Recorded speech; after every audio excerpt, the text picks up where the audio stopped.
What's up YouTube? In this video, I'm going to show you how I plan on fixing this spun rod bearing on this R53 Mini Cooper S. So if you haven't already, please hit that subscribe button and stick around. You're going to want to watch this whole video. No matter which Mini Cooper you drive, check out my Facebook group. It's called Mini Cooper DIY. I'll leave a link to that in the description, or you can just go to Facebook and type Mini Cooper DIY in the search bar, and you can find it that way. Let's get to the video. Okay, so what the plan is I'm going to here's the rod cap. It's got they're not grooves, it's just a little rough in there. So what I'm going to do is I'm going to polish that out with this metal polish that I got off of Amazon. I'll put a link to this in the description. And then I also got these new rod bearings from Way Motorwork. I was going to do the King race bearings, but they were out of stock everywhere at the time I ordered these. So I just got the Way Motorworks one, which are probably just as good. And then I also got some ARP rod bolts that I'm gonna change out all my rod bolts for the ARPs. But yeah, let me get to it. Okay, so I'm gonna start with the cap first. And I don't know how good you can see that, but any of these that you can feel, if you can feel it, it's way too high. And what you're gonna go for a mirror finish. You want this as smooth as possible. So what I'm doing is probably gonna take I'm not gonna be able to show you the whole thing, because it's probably gonna take a couple hours for just the cap. But take your rag. I've already started, as you can see. This is just a microfiber I got from Walmart. Put a little bit of this on it. Just using about that much.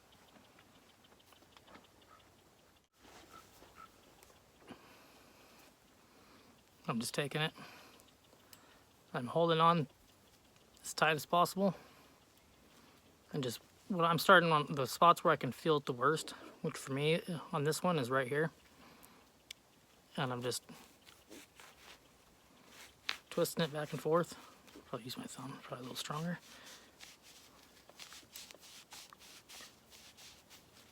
But I'm gonna go ahead and do that to the whole thing. And I'm also going side to side a little bit just to kind of break it up. But mostly side to side, the way the bearing spins. But I'm just going to keep doing that for a few hours until it's mirror finish. I got to do the same thing on the top end inside the car, which is going to be super hard. Definitely not going to be able to show you that. But then I'll show you exactly how I'm going to do the crank itself, and I think that's actually going to be the easiest part. Okay, so I got it looking a little bit better. I'm going to work on it a little bit more, but I'm going to go ahead and show you guys how to polish the crank. Because it's just going to be the next step. And the top of the rod, I'm just not going to be able to show you because you're just going to do it the same way you did this. And one thing I wanted to say is the amount of the polishing compound that I put on that rag when I started this was probably 4 times more than I needed. A little bit goes a long way, and it actually seems to work better when you use a little bit.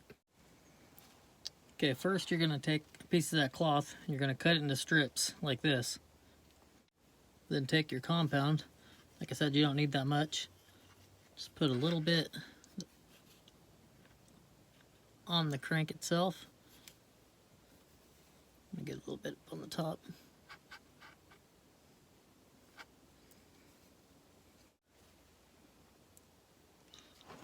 And take the strip that you cut, put it over top of the crank.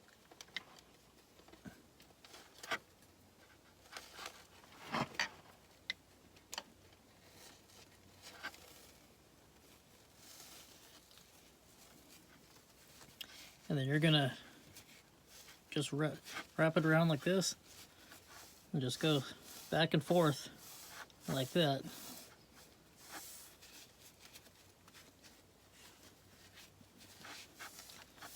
Until you have a mirror finish on your crank.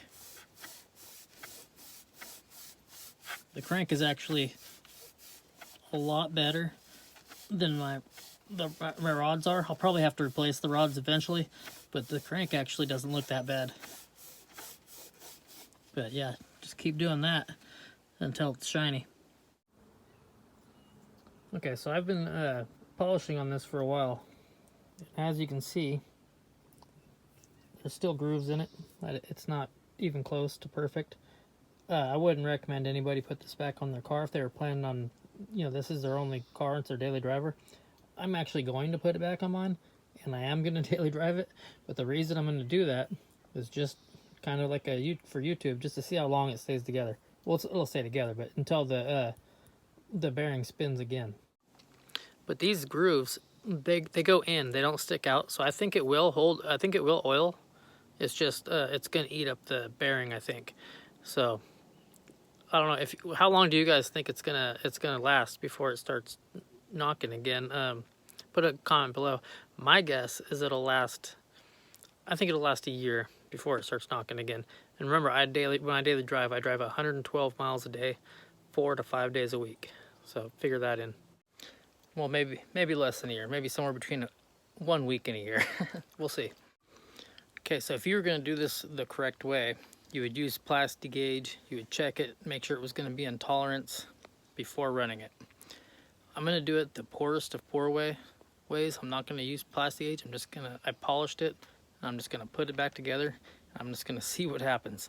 I'm not recommending anyone does this. I'm just doing it this way just to see what happens, so future people that are watching this video, they can, you know, if they're on hard times, they can't afford to do anything. I'm not on hard times right now. I could totally afford to get plasti gauge. You know, somebody was on hard times, they'd be able to put their car back together at least long enough to where they can save up some money if they needed to get new rods like I do. And you know, hopefully we'll see if it runs long enough until I can get new rods. And I think it will. I think it'll be fine. I don't think it'll be good. I'm not going to drive it easy either. I'm going to get on it.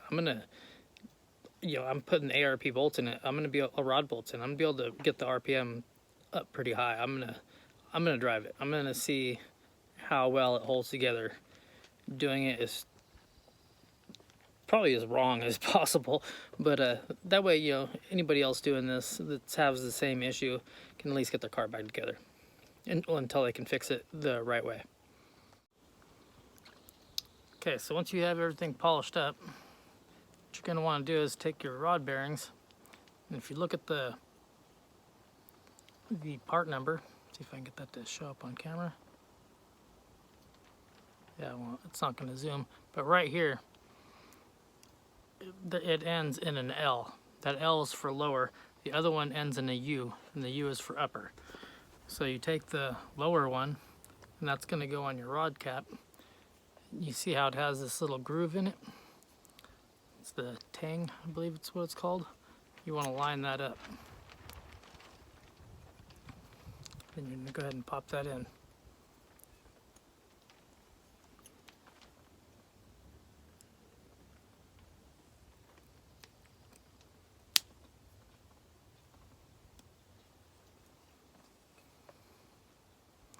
And then you're going to do that same thing on the upper one, and then do that on every one of your rods. Okay, from under the car, if you have your top rod bolt on, go ahead and put your cap back on.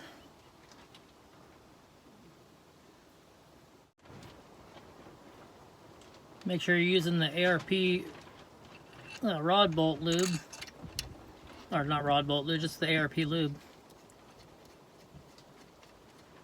I'm going to torque these down to 25 foot-pounds according to the ARP directions. You definitely want to replace your rod bolts when doing this, no matter, even if you're using the OEM bolts. I'm just going to hand tighten them for now.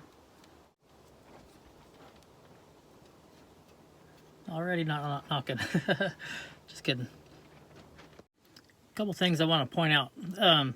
When you're replacing your rod bolts, if you're just replacing rod bolts, it's always a good idea to get your rods machined to be, they won't be exactly round with the ARP bolts. There's plenty of YouTube videos that prove that. You'll see a lot of people say that you can just take out the old ones, put the new ones in. A lot of people do it and it works fine, but it's kind of like what I'm doing right now. It's probably going to work fine for a little while, but it's not going to be the best. Also, your caps, you want to use the same cap that came off of the rod to put on the same rod, and make sure you're putting on the right way. There's marks on the sides of the cap, and they're on the same side on every cap. So if you take it off, you don't remember which way it went, just look at the other caps and see where the marks are, and put this one on the same way, but it's goes towards the transmission. Since we're doing it the poor man way, I'm going to go ahead and use my cheap Harbor Freight torque wrench, see if this works.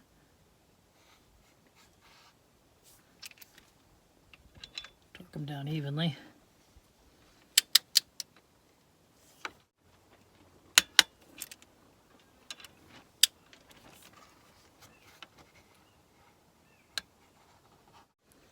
Alright, so now I'm going to go ahead and do the same thing on the other 3 rods. Except for I'm not gonna have to polish them. I'm just gonna replace the bearings in the rod bolts, and then I'll get some oil in it, see how it does.